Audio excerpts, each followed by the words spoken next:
Bloodborne. Minimum requirements. Holy Moonlight sword. Level 19. Got a +6 Holy Moonlight sword. We are on, to be fair, you have to have a very high IQ to understand Marty Logarius. Look, chat. Look. We get it.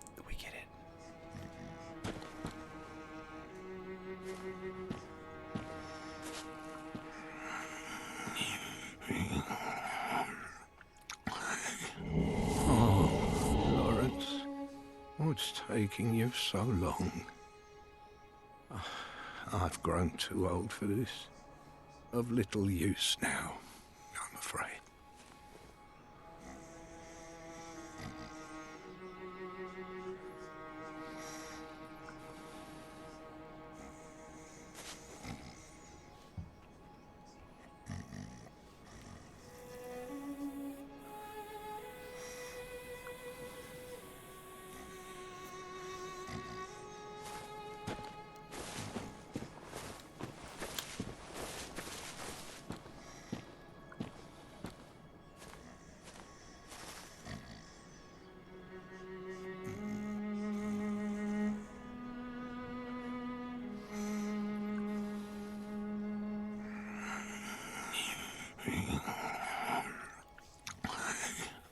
Oh, Lawrence, what's taking you so long? I've grown too old for this. Of little use now, I'm afraid.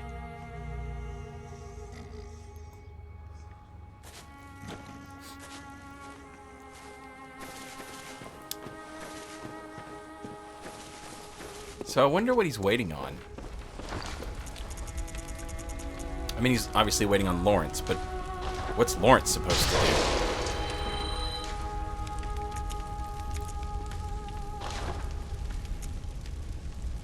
We only get to upgrade it once, but it's a good upgrade. Our base damage goes up from 144 to 153, so 9 AR on the base damage, and then our gems increase from 99 to 106 extra damage. And then we get an extra 5 damage on the arcane, and the damage from the gems goes from 19 to 21. So that's you know, it's a bump. We'll take it. We'll take whatever we can get on this run.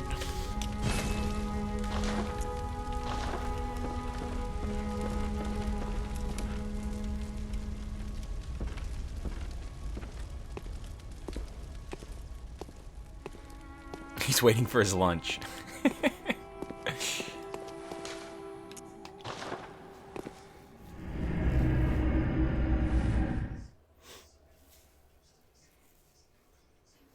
What's he waiting on Lawrence for? Refining the blood, getting rid of the scourge.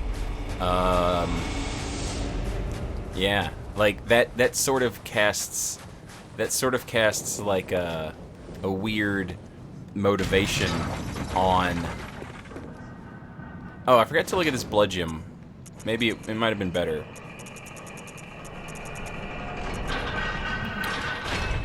We found a tempering blood gem here. I think it's this 9.5%.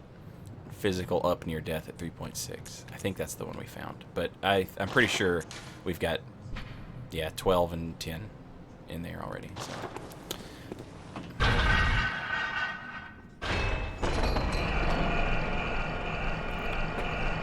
I don't subscribe to the orphan is Gehrman's kid hypothesis. I don't think there's any reason to believe that it's his kid, but I think there is an undeniable connection between Gehrman, God damn it, and the orphan.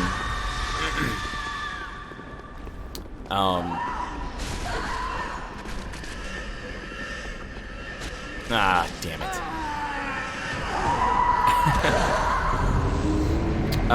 And I don't think the crying is unintentional. The reusing of that crying, that's to me, that's definitely not unintentional. I think the implication there is that Gehrman is the one who Gehrman is the one responsible for the death of the orphan. There's, like, when you kill the orphan, the doll even tells you, like, Gehrman's more relaxed. He's not flipping his gourd.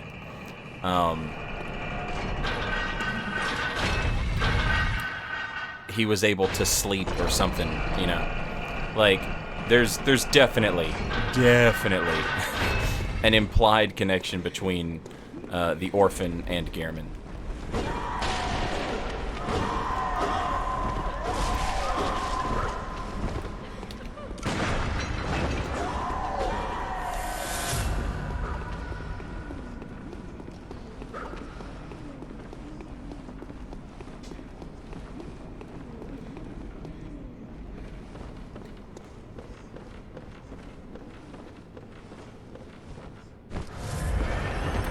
See, that's a good question, Azel. Who knows? It stated that to create an Elder God, an existing one needs to die. Is that why Koss beats herself to die? That's sort of a roundabout way of taking the item description that tells us every Great One loses its child. But I don't think it's not so roundabout that it's wrong, you know? Maybe. But one of the things that's interesting is we have no idea what happened to Koss. Did Koss beach itself? Did the fishing hamlet, you know, obviously they're equipped to, like, go out whaling. Did they go out one day and find Koss and you know, like, accidentally kill a god instead of a whale? Or maybe they saw it and were like, holy shit, what is that? Kill it. You know, before they realized what they had done. Like, who knows how Koss wound up there. But, yeah, like, I've never thought about that, but that's not a bad take. Like, maybe Koss was willing to sacrifice itself so that it could have a child, and its child would live instead of it. Supreme Boredom, welcome back. Thanks for 34 months in a row. Much appreciated. Day 3 of fighting Ishin, and it ain't going well. Hope you're doing well, Saint. I'm good. Good luck with Ishin.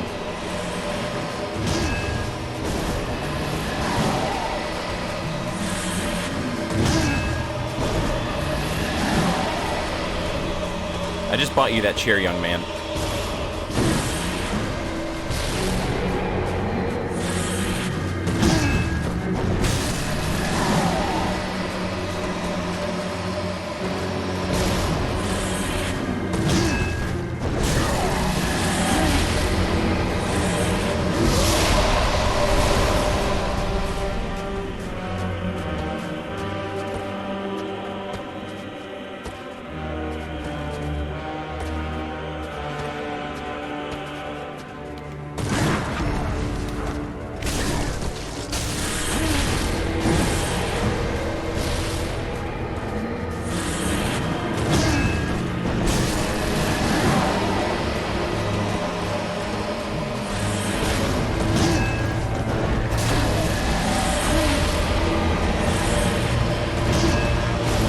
So, every time I do one of these challenge runs, somebody asks me why I don't take viscerals. Your visceral damage scales with your skill stat, which I have none. So, I'm better off just taking a regular attack. Or, you know, preferably an R2 attack.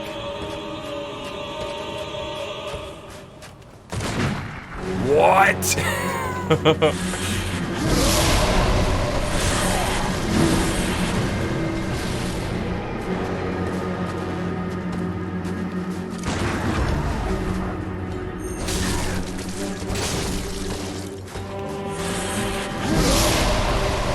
Now we're getting close to where he's gonna buff. We're gonna backstab the shit out of this old man. Oh, that sucked.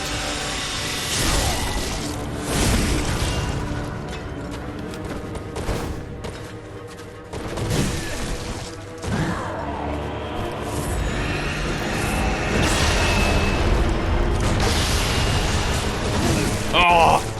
I got caught on that thing. When he sticks the sword in the ground, it makes like a million swords fly around. It is super annoying. It is a huge pain in the ass.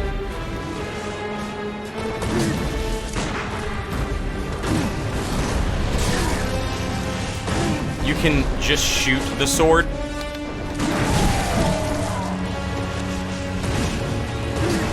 To get rid of it.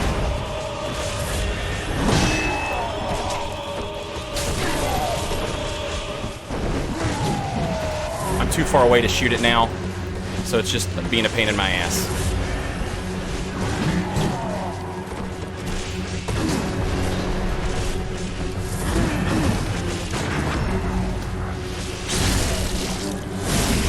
Just kind of took what I could get right there.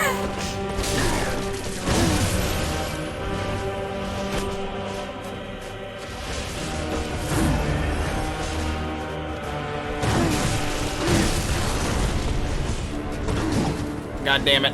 This is not pretty.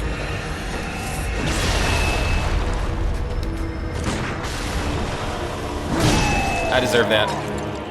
I panic rolled.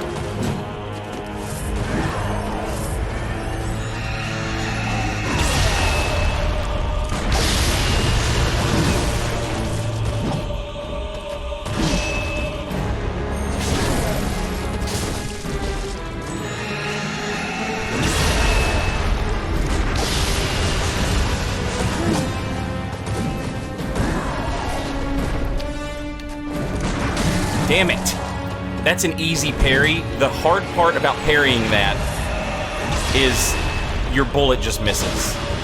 Like the... what? Like the timing is easy. The hard part is like making sure your bullet actually makes contact.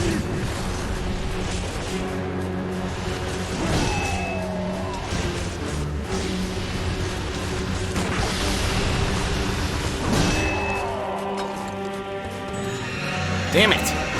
Stop doing that!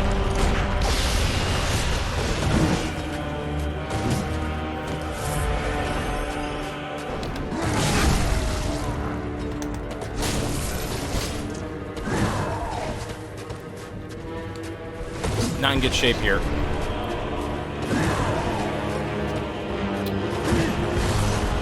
His sword has like a follow-up explosion. He has like a 3-hit variant, a 2-hit variant, and then like a 1-hit variant.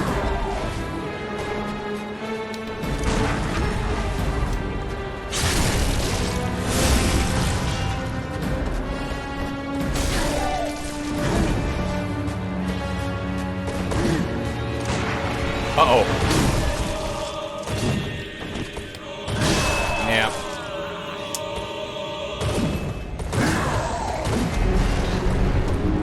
He's honestly, like, he's not bad as in terms of, like, difficulty. But that sword thing, that's, like, they have these, a lot of bosses have these attacks that are just sort of, like, minor annoyances if you're leveled up. Like, if you have... So, like, a funny thing happens when you level up to 20. Your physical defense jumps up. And every stat that you level up starts to increase your physical defense after 20.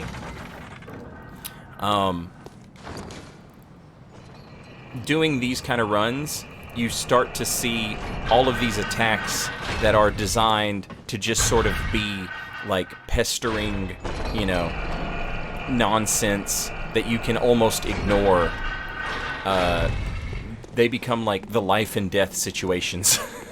They become the attacks that Rune runs.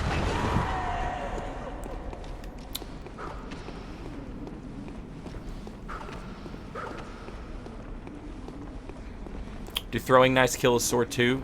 Yeah, I see no reason why they wouldn't, but I think it takes longer to throw a knife than it does to shoot your gun. But if you're trying to like conserve ammo, yeah.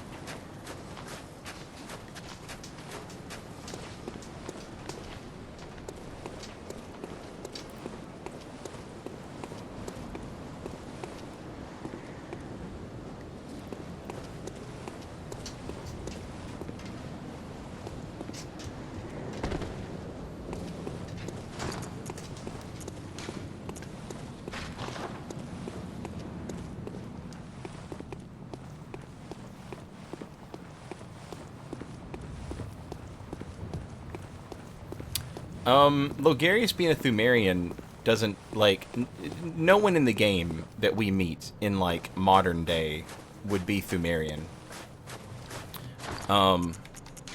Like, it's literally like a lost civilization, right? Like, it's under, like, there are no more Thumerians. I don't like the theory that anybody in this game is a Thumerian outside of the Thumerians that we meet. I think there's obviously a connection between Cainhurst and the Thumerians. The game goes out of its way to show that to us.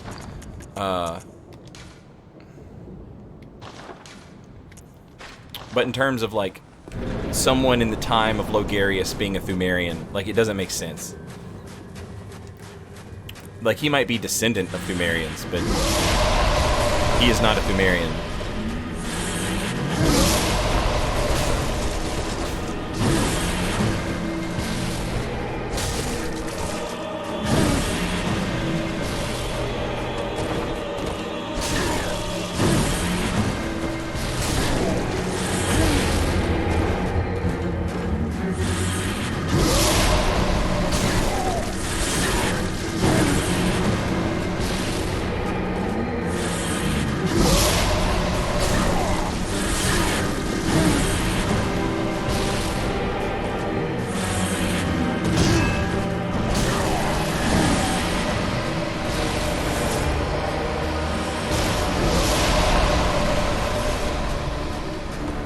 So one of the most annoying things about Logarius is his positioning.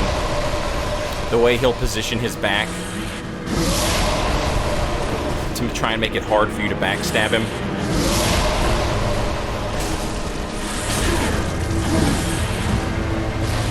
When he gets ready to do his buff.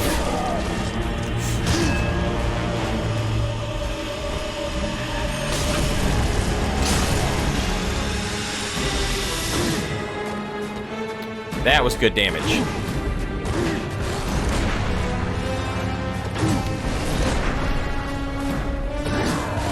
I shouldn't be wasting my bullets.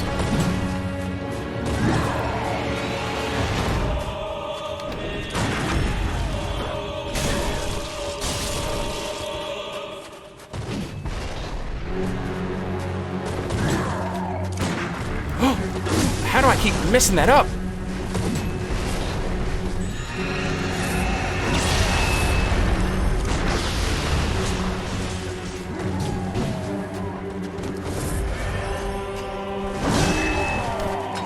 Oh no, missed. Alright, we got a little damage out of it.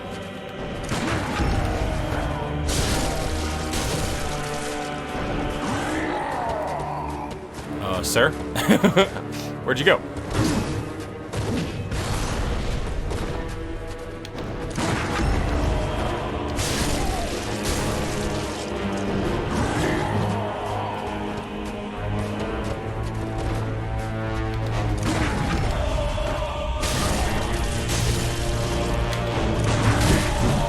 Okay, alright. Okay, let's not die here.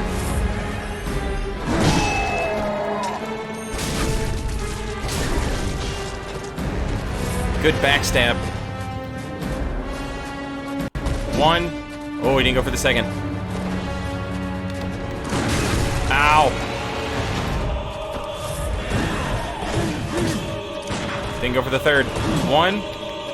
Oh, hell yeah. GG.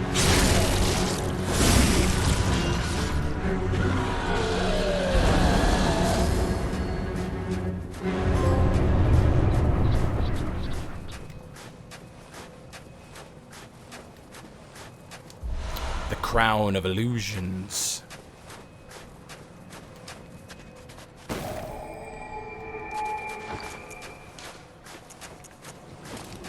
One of the precious secrets of Cainhurst, the old king's crown is said to reveal illusions and expose a mirage that hides a secret. And so Logarius donned the crown of his own volition, determined to prevent a single soul from stumbling upon the vile secret. What visions did he see, sitting serenely upon his new throne?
And so here we see the armor of the Cainhurst Knights.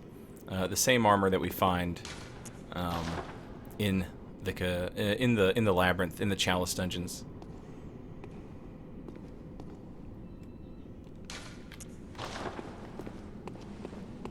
Visitor, I claim no subjects, but here lieth our throne. Kneel afore us, or get thee gone.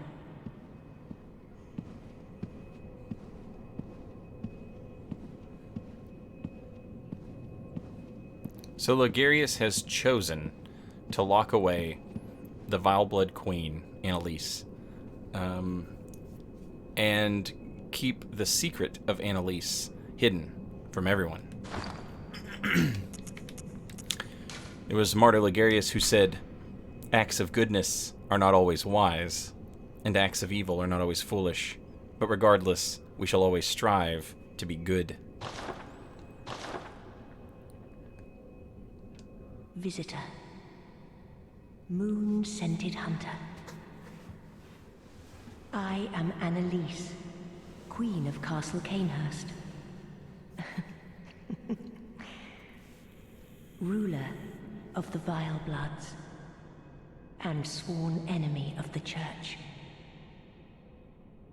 Yet our people are murdered, and we are prisoner to this wretched mask.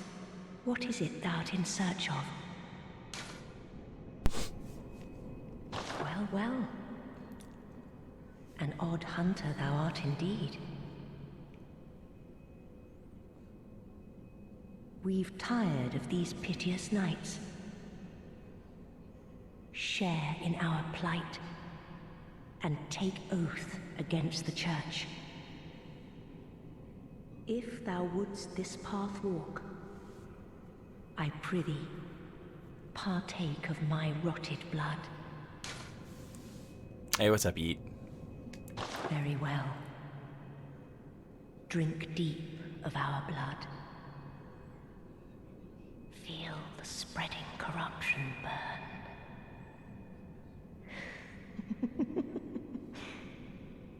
Now, thou art too a vile blood. We too, the very last on this earth. So, partaking in her blood gets us the Corruption Oath rune, as well as the Cainhurst badge. We can also offer her blood dregs. We await thy return for the honor of Cainhurst.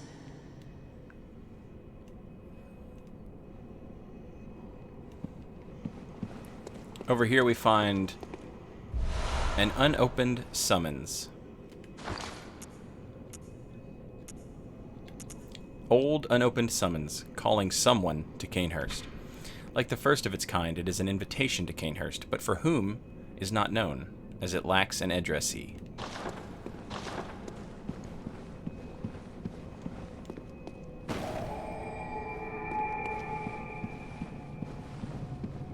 More talk to be had. We await for the...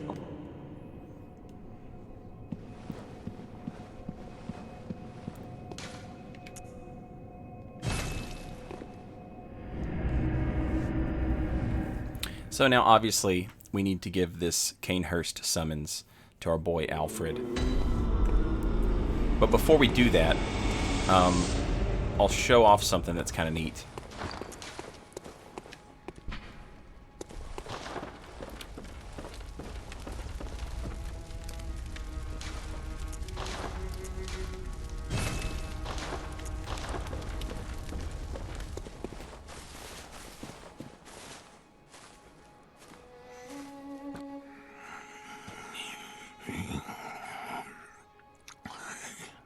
Oh, look, I've... Same dialogue? Oh.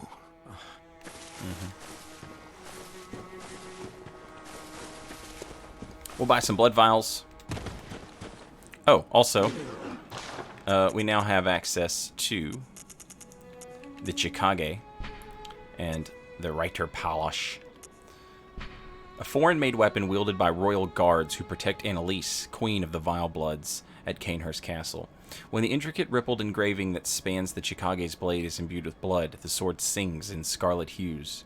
However, the rite eats away the wielder's very essence. We can also get the Cainhurst armor. The paper-thin silver armor is said to deflect blood of ill intent, and is what allows the royal guards to capture prey for the beloved queen, so that one day she may bear a child of blood.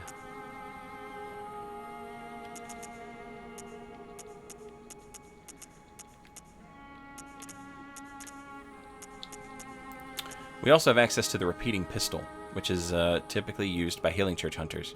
Crafted with mostly metal parts and exhibiting a complex design, the repeating pistol fires 2 shots at once, making it a ravenous consumer of quicksilver bullets.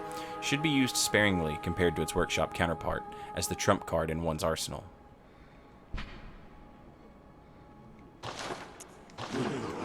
Oh, forgot why I came here.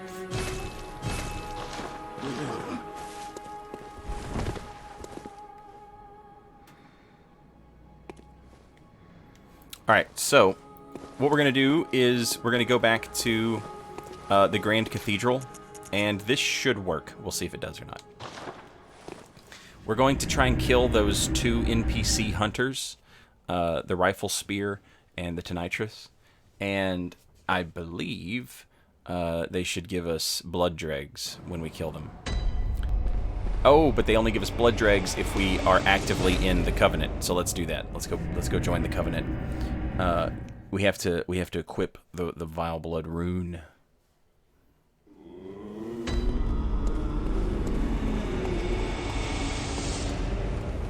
Low-level Aldrich is a pain. Thirsty man. A pain in the ass. Okay.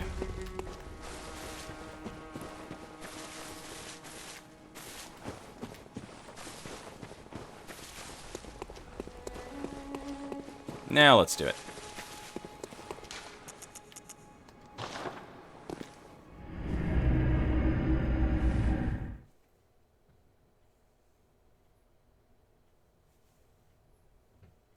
Yeah, we do need to pick up the Radiant Badge. I will say this about low-level Aldrich. Bait out Aldrich's scythe attacks. Not the scythe, whatever that thing is, that spear. Bait out those spear attacks, and you can punish the... You can punish the Gwendolyn part of Aldrich more, and that is a big help. You can get more hits in, you do more damage, and it's easier to avoid the AoE damage you take when Aldrich goes back underground.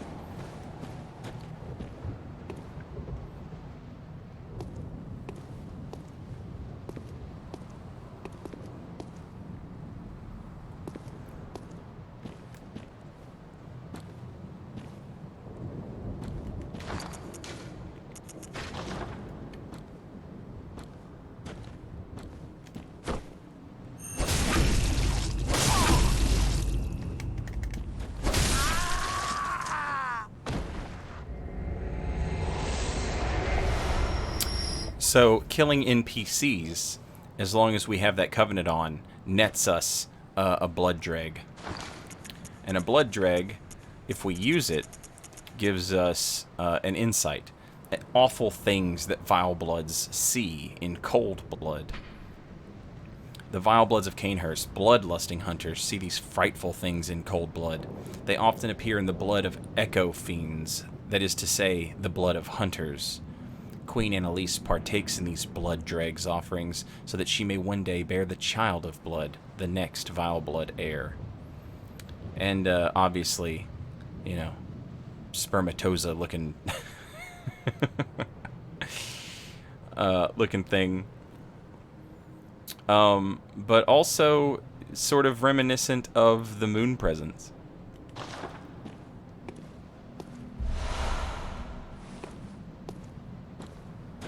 Hey, what's up, Mr. Johnson? All right, this dude we'll fight this guy.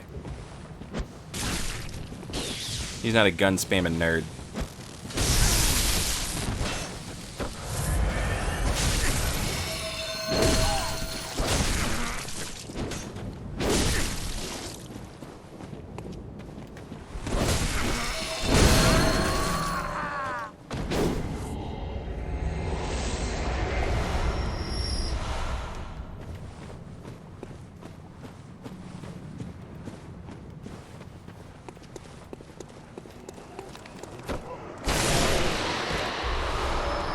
Also, now that it's night, by the way,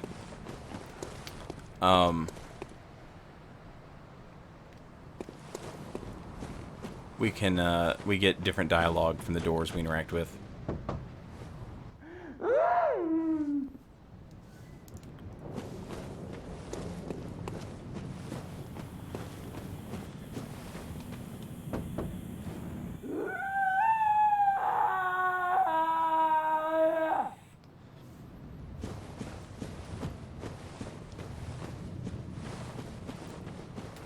Dude, same. That's... I believe the kids say, that's a mood.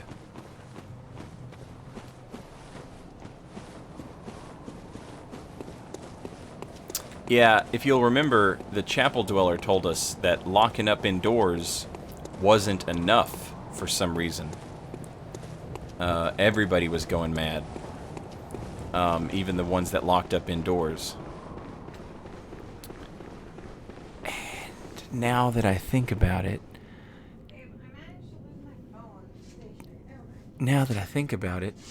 duh. How did that never occur to me before? I've always assumed, because the game presents it.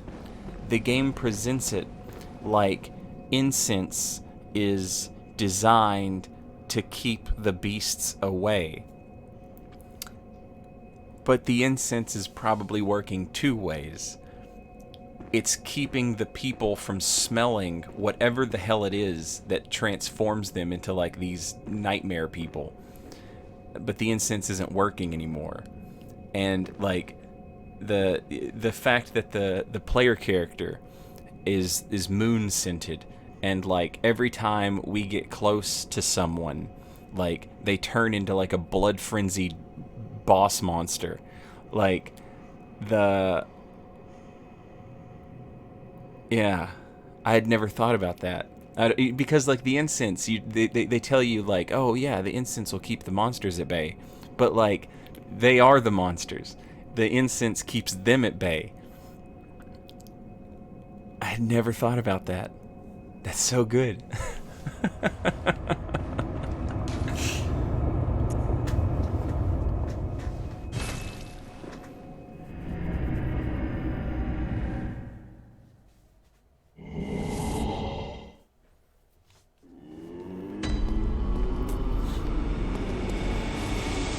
Conan the Librarian, welcome back.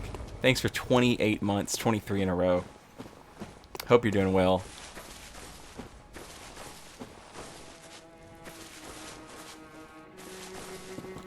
No, Gascoigne.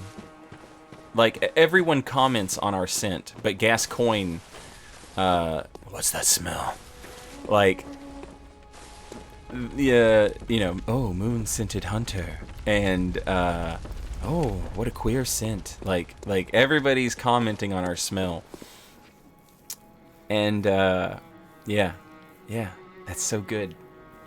That's so good.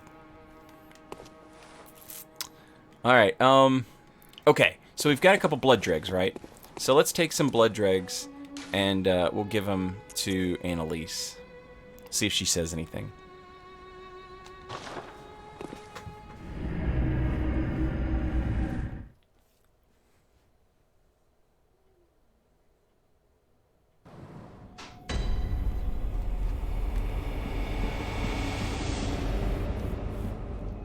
Closest of kin, bearer of our blood. I welcome thee. What is thy wish? Thy gift pleases us. Let this reward be thine. Indulge thyself in our tainted blood.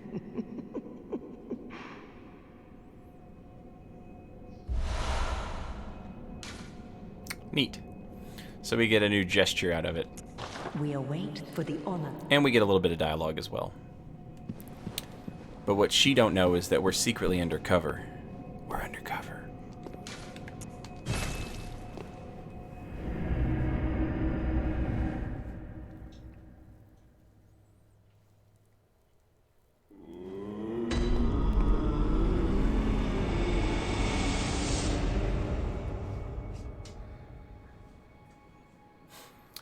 Yeah, moon-scented hunter because, like, we're a hunter of the dream. All of this is the moon presence is doing. The messengers that carry us back and forth are just servants of the moon presence. Everything that we do here, like would there's a reason we're moon-scented. Okay. Let's go talk to Alfred now, because we need our fashion chat.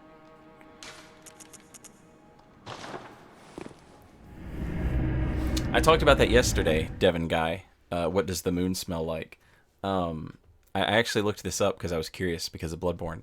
But astronauts who have done moonwalks talked about when they would take off their uniforms in the space shuttle, the moon dust on the uniforms made everything smell like gunpowder, which is just awesome.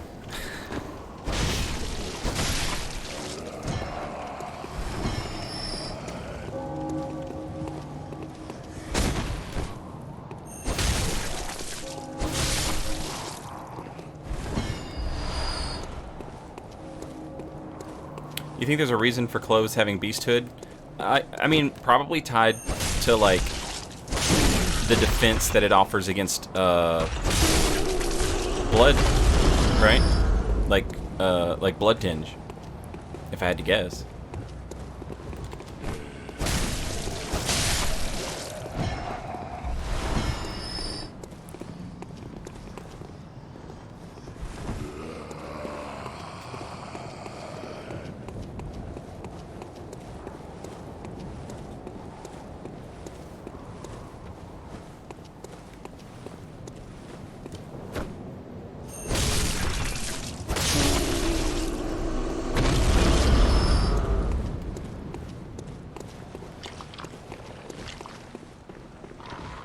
Alfred, you will never guess what I found, homie. Oh, good to see you safe. Now, let's think up something to discuss. Just tell me what piques your interest.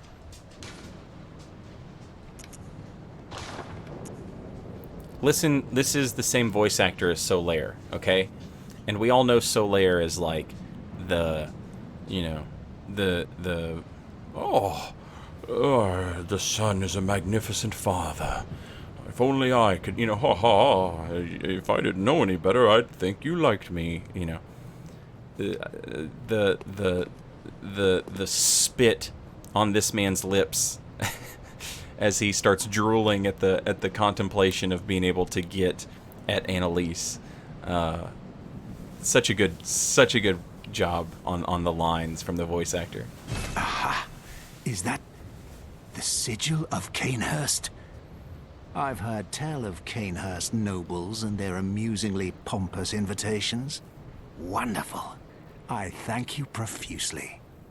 I will depart immediately, but first, a token of my gratitude. A wheel hunter badge.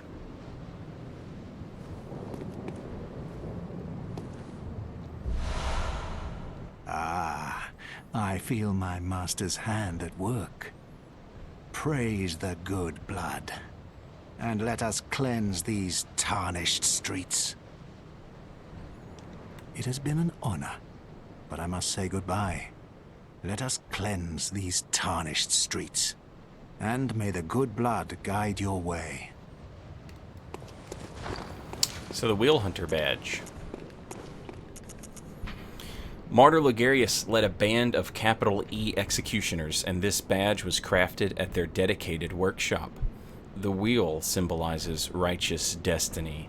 Their workshop was a secretive enclave of mystical beliefs and heady fanaticism, which served as the backbone of the executioner's unique brand of justice. So these church hunters sort of different from other church hunters, but also they predate the earliest church hunters. The mission at Cainhurst.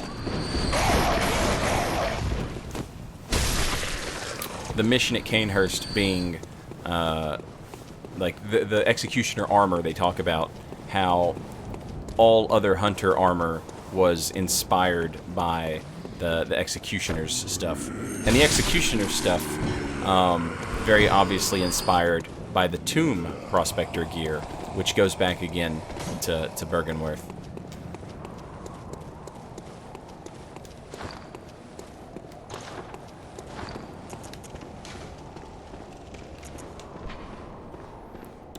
Yeah, later became the basis for all church attire, with its heavy draping holy shawl.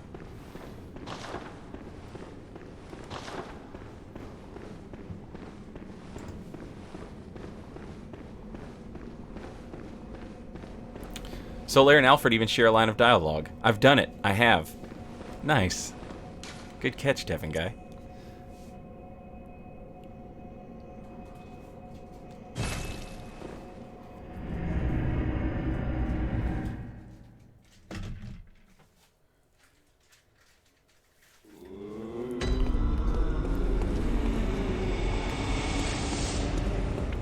So now, we are able to purchase the Logarius Wheel, wielded by Martyr Logarius's band of executioners, used to slaughter the vile bloods in Cainhurst, bathed in pools of their blood and forever steeped in their ire, transformed to release the power of the wheel and manifest their lingering rage in a show of utter brilliance. Oh, baby. The odd helmet worn by the band of executioners, commanded by the Martyr Logarius. The conical gold helmet, a symbol of the executioners, represents luminosity, ambition, and an unflagging resolve to face impurity, staring it down with stern golden spirit. As the great Logarius once said, acts of goodness are not always wise, and acts of evil are not always foolish, but regardless, we shall always strive to be good.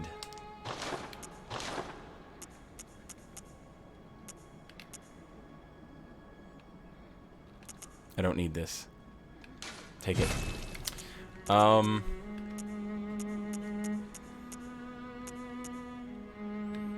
Take this.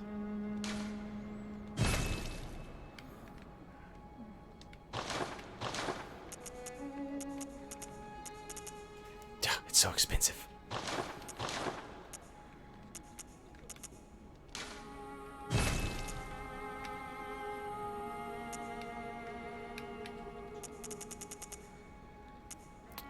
How do you feel about that pretty dress I found? Do you like that dress?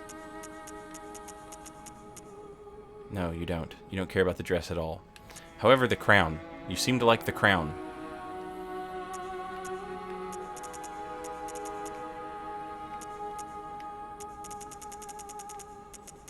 Here, take the crown.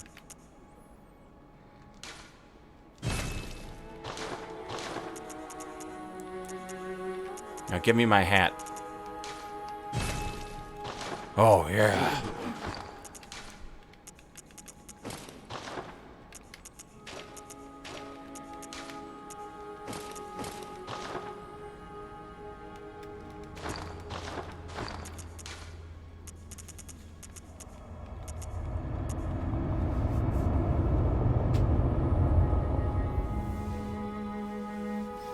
Dang it, JM, welcome back. Thanks for 42 months. The gold in that RDO is artificially raising its price. We know it's not real gold.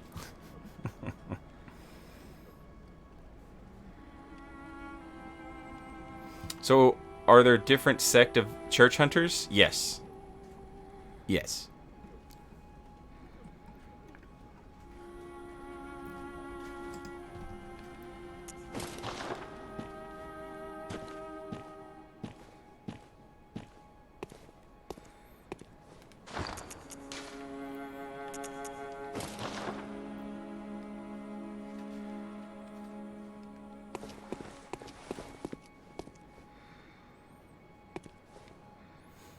Now let's go check in and see how Alfred's doing, shall we?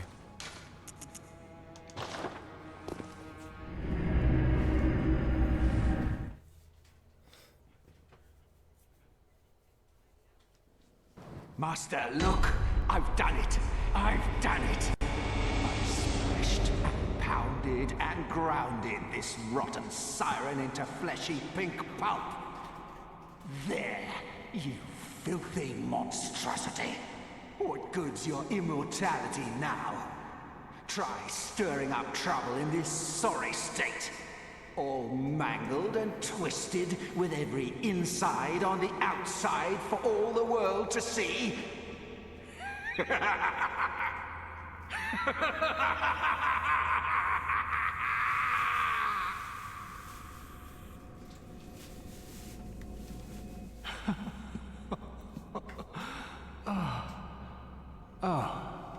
You, is it?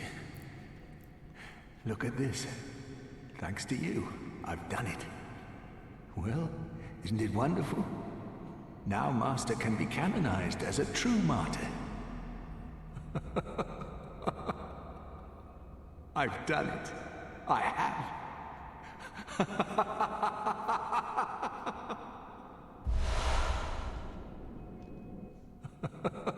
I've done it. I have. Yeah, really good delivery of the voice. The voice actor just killed it. Daniel Flynn, I think his name is. Yes, chat. I would love if we could have the pulpy gold RDO.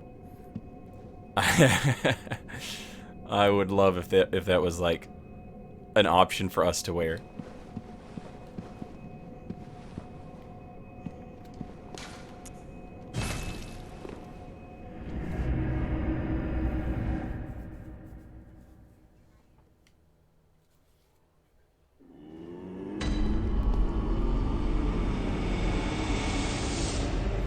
And now that he's done that, we can find his corpse as well as the Covenant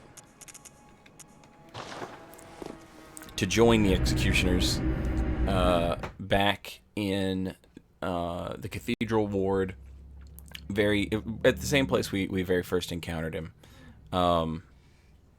right at the entrance to Old Yarnum.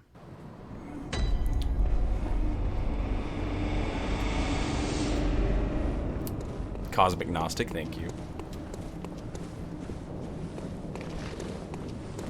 The difference between Alfred not attacking us on sight and like it's probably just a gameplay consideration, considering we're wearing the Executioner rune.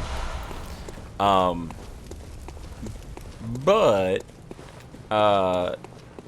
when the hunters attack each other on sight for being in different covenants, it's because they've summoned one another. Which is... wait, I'm going the wrong way. Which is different from...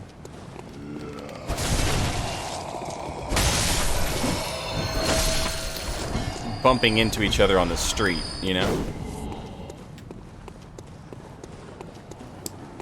So, while it most likely is just a gameplay consideration, there's at least, like, a little bit of something.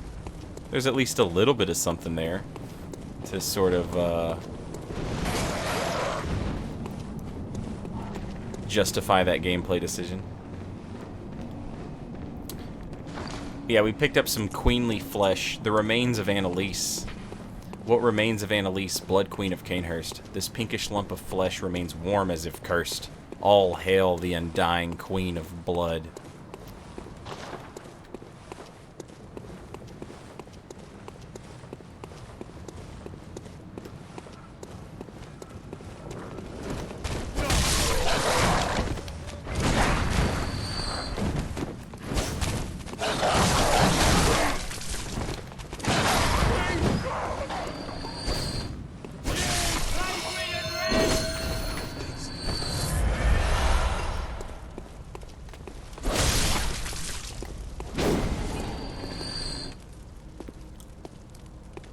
I have never known.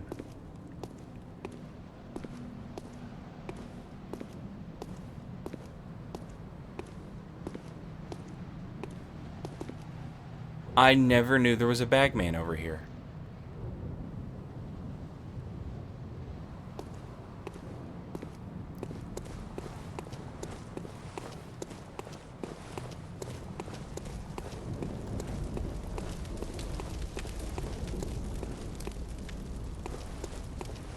True that. Yeah. Our hunters' pockets are like absolutely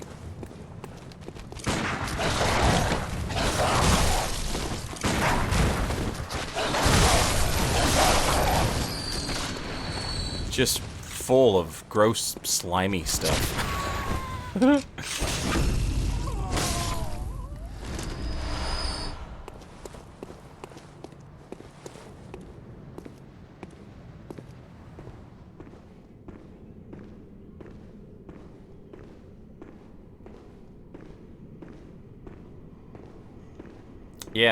Yeah, it's the same as the bagman. It's the same as the bagman in the Cathedral Ward, right outside the door. He's there after Bloodstarved Beast. So if you've already done Bloodstarved Beast, why are you coming back this way? Except to do this. And most of the time, you're just going to run past all those garbage mobs.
Interesting, there's another Crown of Illusions here. Oh yeah, that's true.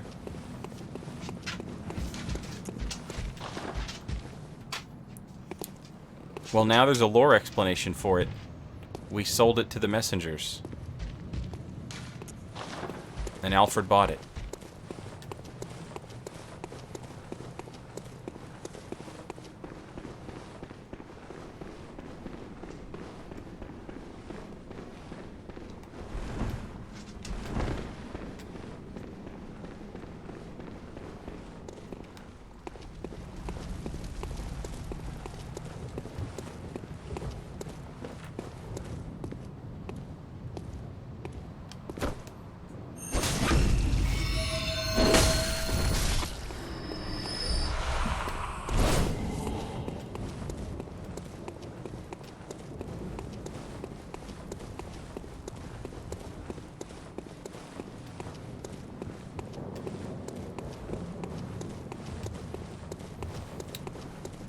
Oh, look at the Upper Cathedral Ward. Billowing black clouds of smoke coming out of the... Oh, it's so dope. And that one light shining up there. And like, if you've already been up there, you know that's the make contact guy. Oh, it's so good. It's so good. Let's go ahead and grab the Radiant Sword Hunter badge while we're up here as well. We said we'd do that.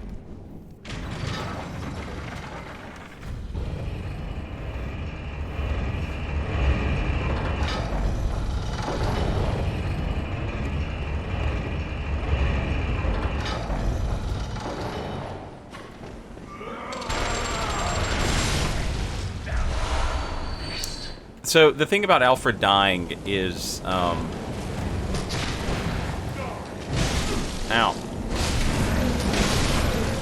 The game tells us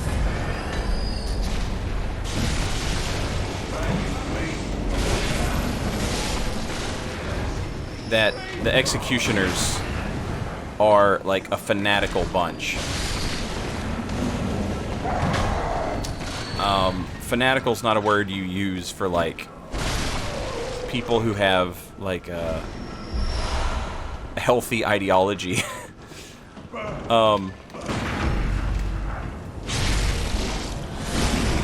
Alfred has just fulfilled like a major goal in his organization's you know, like he's made his actions to him have canonized Martyr Logarius. Well, let me rephrase that. His actions have canonized Logarius as a martyr. Like he's a proper saint now. And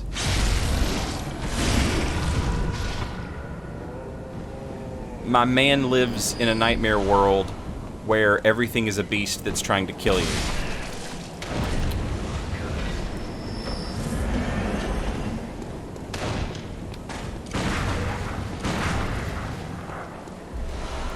Why would you go on? You know what I mean?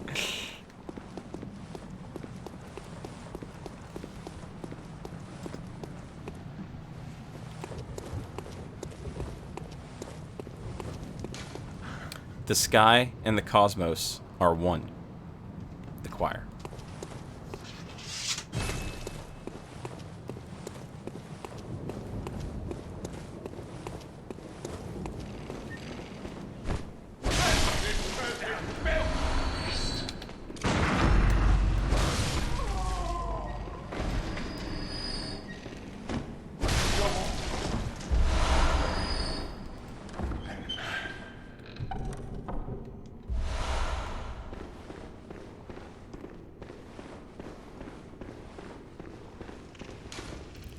Locked. But we got the Radiant Sword Hunter badge. Tell us lore. Tell us lore. Radiant Sword Hunter badge for Ludwig's successors. The Radiant Sword indicates the heirs to the will of Ludwig. These hunters, also known as Holy Blades, are what remains of an ancient line of heroes that date back to a very early age of honor and chivalry.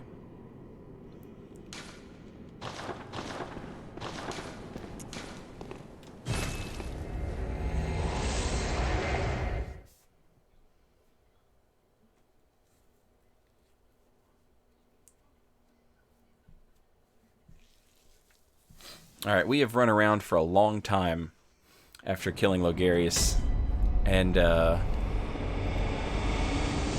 we're learning stuff and we're piecing together lore, and I'm enjoying it very much. But we should probably like kill a monster or something, right?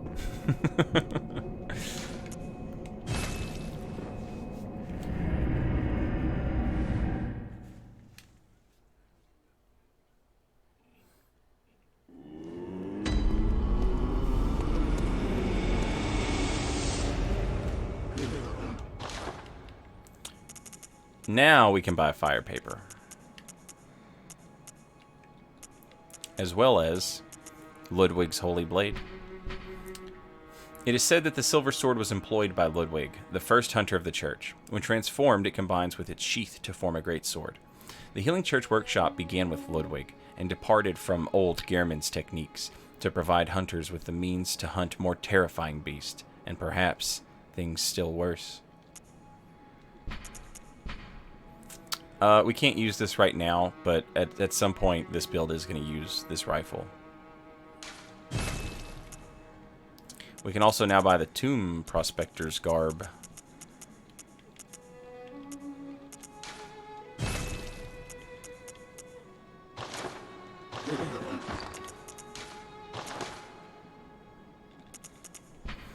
Attire of the Tomb Prospectors who explore the old labyrinth on behalf of the Healing Church. The Healing Church traces its roots back to Bergenworth, and is therefore aware of the ruins' true importance. They contain much more than mere hunter trinkets. Indeed, they hide the very secrets of the old Great Ones, sought after by those with insight to imagine greatness.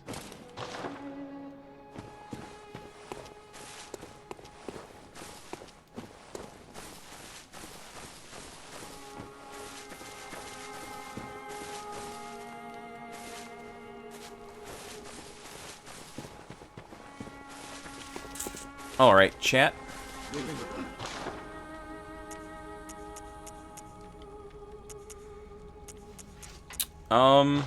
Is there anything we can, like, just go right now and murder, like, a boss without having to, like, play through the entire level? I don't think so. We'd have to go through the entire Forbidden Woods to fight the shadows. Ah, you know what we should do? I know what we should do. We can get to a boss quick here.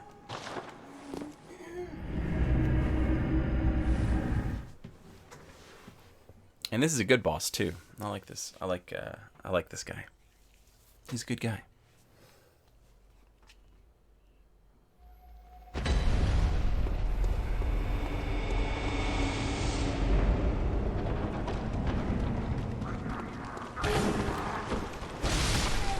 Yeah, Robbie, I think Ludwig was probably just like a regular looking dude. In the nightmare, he's so like he's transformed into this huge beast that looms large. But like, of course he is, because he's a huge presence that looms over the entire history of Yharnam, and his presence reflects that. How are you still alive?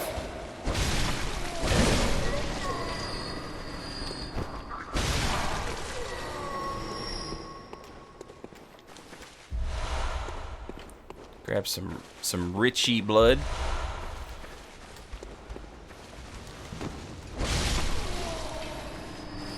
Molotov? Poison knife. I'll take a poison knife, I guess. This is our friend, chat. We love him, and we do not hurt him.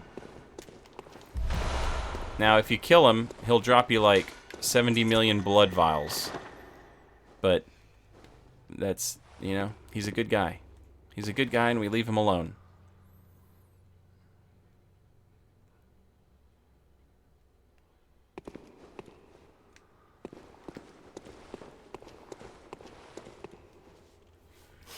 Hey, what's up, Pinko?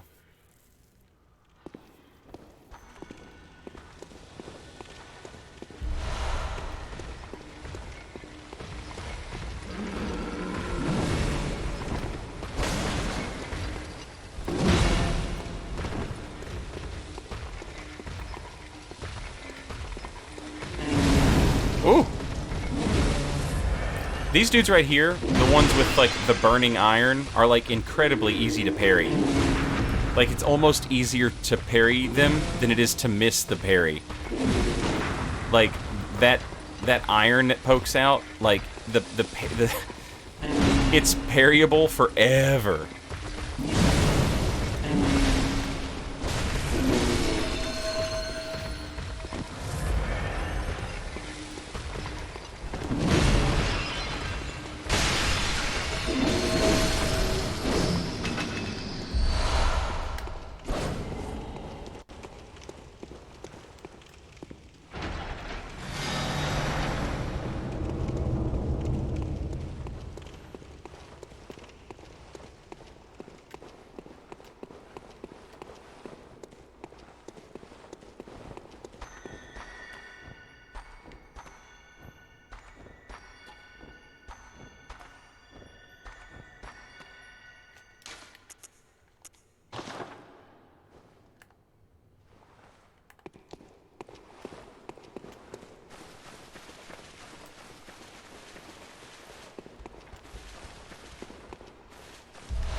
Free arcane haze for blowing that thing up.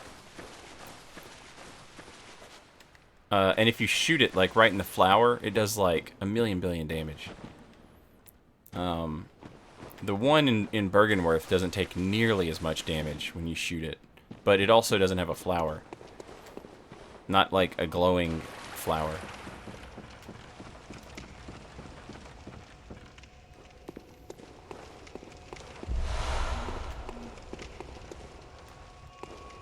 Alright, so now we get to fight the Watchdog of the Old Lords. I really, really like this boss. He's so much fun. This variant is not going to be very difficult, because we're, you know, we're a little OP for him right now. But you still get a chance to, like, see the boss and see how you fight it and stuff like that. He typically starts the fight off with his charge attack, which is easy enough to dodge. It's very much like Ludwig's charge attack. It has a wind-up, and you just dodge. And then everything he has... hang on a second. Oh, when he vomits like that...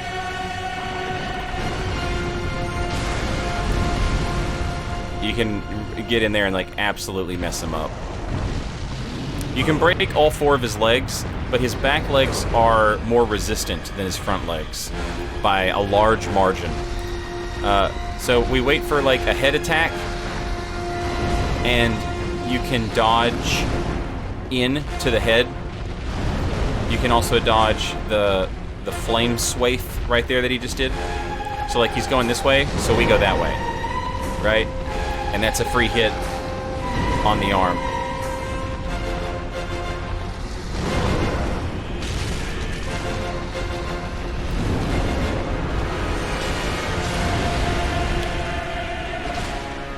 When he gets up, he has an attack to make sure you're not lingering on top of him.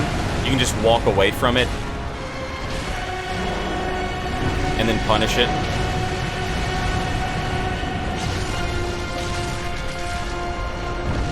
And when the limbs are broken, they take more damage.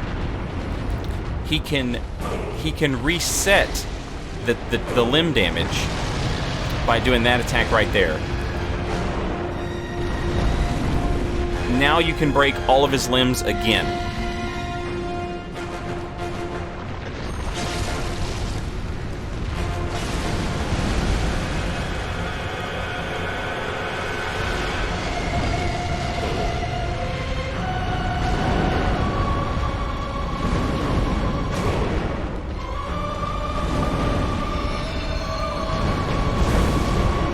Lord have mercy. That attack we just walk away from.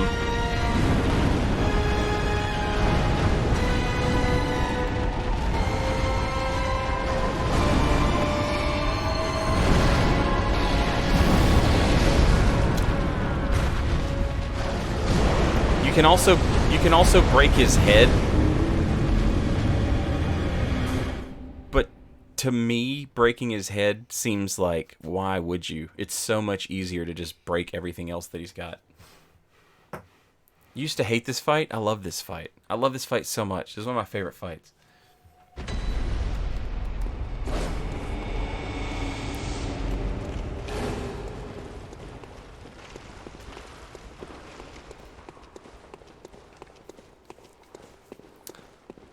The head break gives you extra damage against his head for the remainder of the fight, but it takes longer to break his head. His head break is very similar to, like, his hind legs. But smacking his head does make him do weird stuff that's interesting. He starts ticking like a wind-up toy. It's pretty interesting.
Now, what's good about that fight, what's nice about that guy, if you're doing an arcane build early, you can rush down here right after Bloodstarved Beast.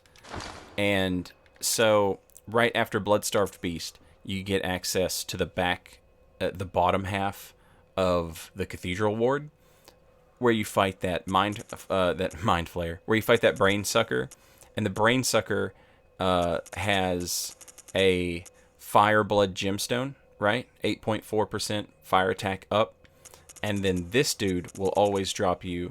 Well, he 99% of the time he'll drop you a fire blood gemstone that's a radial, right? So this one is add fire attack up 8.4%, add physical attack +6.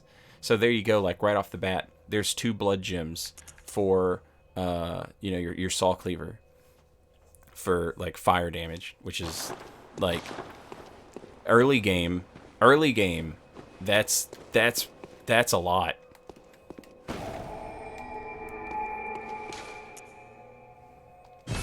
Anyway, I really like that boss, and that's a good way we can put a little split right here.